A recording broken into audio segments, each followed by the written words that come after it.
दामिनी पथकाकडून कॉलेजच्या बाहेरील टवाळखोरावर कारवाई। लातूर प्रतिनिधी याबाबत सविस्तर माहिती अशी की मागील काही महिन्यांपासून लातूर शहरातील मुली व महिलांच्या सुरक्षिततेकरिता उपविभागीय पोलीस अधिकारी लातूर शहर यांचे अखत्यारीत दामिनी पथक कार्यान्वित आलेले आहे।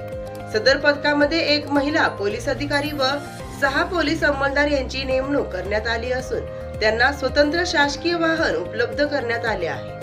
नमूद पथकाने मागील 1 महिन्यात लातूर शहरात 52 टवाळखोरांवर कारवाया केल्या आहेत। दिनांक 8 नोव्हेंबर रोजी दामिनी पथकाकडील मोबाईल क्रमांकावर पीडित मुलीने फोन करून शाहू कॉलेज बसवेश्वर चौक लातूरच्या समोर सार्वजनिक ठिकाणी काही मुले थांबून मुली येताना जाताना आपापसात टिंगल टवाळ्या करीत असलेली माहिती दिली।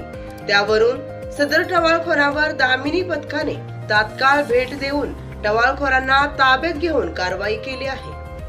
लातूर शहरातील मुली व महिलांना आवाहन करण्यात येते की रोड रोमिओ टवाळखोर यांच्याकडून त्रास होत असल्यास त्यांनी दामिनी पथकाला पुढील मोबाईल क्रमांक 8830115409 वर संपर्क करावा। तक्रार देणाऱ्यांची ओळख गोपनीय ठेवण्यात येईल। सदरची कारवाई श्री अमोल तांबे पोलीस अधीक्षक लातूर व श्री मंगेश चव्हाण अप्पर पोलीस अधीक्षक लातूर यांच्या मार्गदर्शनाखाली श्री समीर सिंह साळवे उपविभागीय पोलीस अधिकारी लातूर शहर व दामिनी पथक प्रमुख महिला पोलीस उपनिरीक्षक आरती पवार, प्रशांत नागरगोजे आणि पल्लवी चिलगर यांनी केले आहे।